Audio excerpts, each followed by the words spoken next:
Breaking news Erravelli farm house లో BRS అధినేత మాజీ సీఎం కేసీఆర్ తో భేటయ్యారు కేటీఆర్, హరీష్ రావు, జగదీష్ రెడ్డి. వచ్చే నెలలో కరీంనగర్ లో నిర్వహించే బీసీ సభపై చర్చించేందుకు సమావేశమైనట్లుగా తెలుస్తోంది. ఇటు ఆగస్టులో బీసీ బిల్లుపై రాష్ట్రపతిని కలిసే అంశంపైన కూడా చర్చ జరుగుతున్నట్లుగా సమాచారం. ఇదే సమయంలో ఎమ్మెల్యేల పార్టీ ఫిరాయింపుల కేసులో సుప్రీం తీర్పుపై పార్టీ నేతలతో చర్చిస్తున్నారు మాజీ సీఎం కేసీఆర్.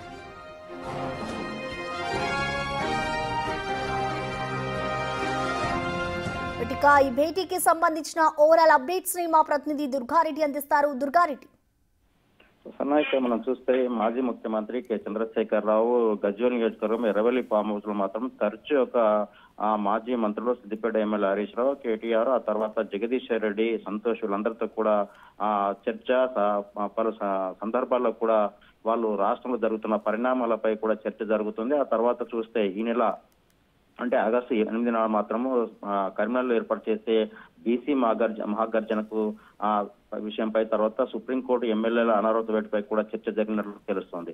దీంతో పాటు 2 రోజుల క్రితము ఆ తర్వాత మాజీ ముఖ్యమంత్రి చంద్రశేఖర్ రావు పలుసార్లు కూడా సమావేశమయ్యారు. ఆ తర్వాత కాళేశ్వరం తర్వాత కమిషన్ నివేదిక ఇవ్వబోతుంది కనుక దానిపై ఏ విధంగా స్పందించాలి, ఇలా ముందుకెళ్తే బాగుంటుందని చెప్పి కూడా సుదీర్ఘంగా 2 రోజుల క్రితం చర్చ జరిగినట్లు తెలుస్తుంది. దీంతో పాటు ఇక్కడ చూస్తే స్థానిక ఎన్నికలు వస్తున్నాయి, వాటిపై కూడా చర్చ జరగాలి. ఆ తర్వాత కూడా ఇటీవల జరుగుతున్న పరిణామాలను దృష్టిలో పెట్టుకొని తరచూ యొక్క ఫామ్ హౌస్ మాత్రము చర్చ జరుగుతుంది. స్థానిక ఎన్నికల్లో ఎంపీపీ, జెడ్పీటీసీ, సర్పంచ్, ఉప సర్పంచ్, వార్డు మెంబర్లకు కూడా రాష్ట్ర వ్యాప్తంగా కూడా ఎక్కడెక్కడైతే ఆ పార్టీ వీక్ ఉంది అక్కడ ఎలాంటి నిర్ణయాలు తీసుకోబోతే బాగుంటుందని చెప్పి కూడా 119 నియోజకవర్గాలకు సంబంధించిన డాటా తెప్పించుకొని కూడా విషయాలను కూడా చర్చించినట్టు తెలుస్తుంది.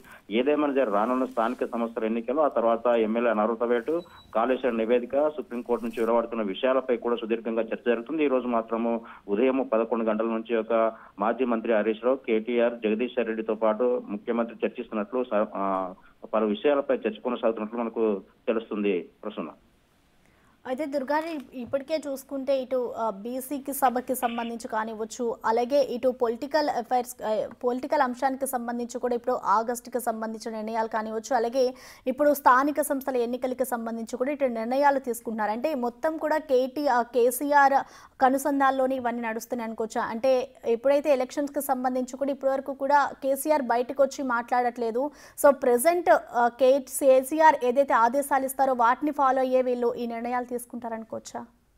అంటే ఒక రాష్ట్రంలో తెలంగాణ రాష్ట్రం తర్వాత 2014 నుంచి 2023 అధికారం ఉన్నాం. ఆ తర్వాత మనం అధికారం పోయిన తర్వాత ఎక్కడ మైనస్లు అయినా ఇక్కడ ఎందుకు మనం ఓటమి చెందాము. ఆ తర్వాత మళ్ళీ రానున్న రోజుల్లో మనము గెలుపు దిశగా వెళ్ళాలంటే ఎవరినైనా విస్మరించామా, లేకుండా ఎక్కడ ఏమన్నా మనము హామీలు ఇచ్చిన వాటిని నెరవేర్చలేకపోయామా, జరుగుతున్న పరిణామాలు ఏంది, తర్వాత ఇప్పుడున్న స్థానిక సంస్థలే అంటే 2028 దృష్టిలో పెట్టుకొని మాత్రం వీటిని ముందుకెళ్తే మాత్రం మనము ఆ సక్సెస్ అయ్యే దిశగా ఉంటుంది కనుక ఖచ్చితంగా దిశ నిర్దేశం అంటే కేసీఆర్ ఒక ముందస్తు ప్రణాళికతో వెళ్తుంటారని మనకు తెలుసు కనుక మనకే తగ్గదు. ఆయన ఆ విషయంలో మాత్రం క్లారిటీతో ఉంటారు. అంటే ఏ విధంగా ముందుకెళ్తే రాజకీయ సమీకరణలు మారే అవకాశాలు ఉంటాయి, రాజకీయ సమీకరణలతో పాటు మనం ముందుకెళ్తే ప్రధాన అంశాలు ఏంటి, అక్కడ ఏ విషయాలు ఉన్నాయి, వాటిని ప్రతిపక్షంలో ఉన్న కనుక మనము ఏ విషయాలు ముందుకు తీసుకెళ్లాలి. అంటే కాంగ్రెస్ పార్టీ అధికారంలోకి వచ్చిన తర్వాత పేద ప్రజలకు ఇచ్చిన హామీలు 6 హామీలతో పాటు చాలా హామీలు ఇచ్చింది, వాటిని ఏ విధంగా నెరవేర్చుతుంది, ఎక్కడ ప్లస్ పాయింట్లు ఉన్నాయి, ఎక్కడ మైనస్ పాయింట్లు ఉన్నాయి, ఏ విధంగా ముందుకెళ్ళాలి. నిజంగా ఒకవేళ జిల్లాకు సంబంధించిన నేతలను కానీ ఇన్ఛార్జ్లను కానీ మార్పులు చేయాల్సిన అవసరం ఉందా, లేకుంటే క్యాడర్ను ఏ విధంగా ముందుకు తీసుకెళ్లాలి, ఏ విధంగా వెళ్తే బాగుంటుందని చెప్పి తర్జన అంటే దాదాపు అందులో లోతుపాట్లను కూడా అన్వేషణ చేస్తూ విచారణ చేస్తూ ముందుకెళ్లాలి దిశగా మాత్రం కేసీఆర్ ఒక ప్రణాళిక విజయవంతంగా వెళ్ళడానికి మాత్రము కొన్ని నిర్ణయాలు తీసుకుంటున్నారు. అందులో భాగంగానే కేసీఆర్ చెప్పింది. ఆ తర్వాత కేటీఆర్, హరీష్ తో పాటు వాటిలో ఇంపార్టెంట్ వ్యక్తులు ఎవరైతే ఉన్నారో అంతా కూడా ఆ నిర్ణయాలతో ముందుకెళ్లాలి.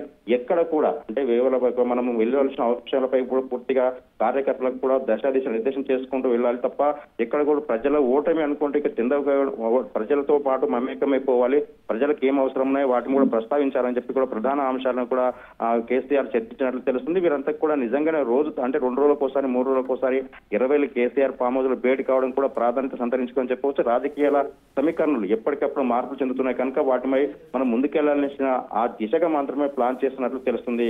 Prasanna, right, thank you Durga Reddy. ప్రస్తుతం మనం చూసుకోవచ్చు ఎర్రవెల్లి ఫామ్ హౌస్ లో ఇటు కేసీఆర్ తో అయితే ఇటు కేటీఆర్, అలాగే హరీష్ రావు, జగదీష్ రెడ్డి కూడా భేటీ అయ్యారు. బీసీ సభకి సంబంధించి కూడా చర్చించేందుకు కూడా సిద్ధమైనట్లు తెలుస్తుంది. అయితే బీసీ రిజర్వేషన్ కి సంబంధించి కూడా పలు కీలక అంశాలపై చర్చ జరుగుతున్నట్లుగా కూడా తెలుస్తోంది.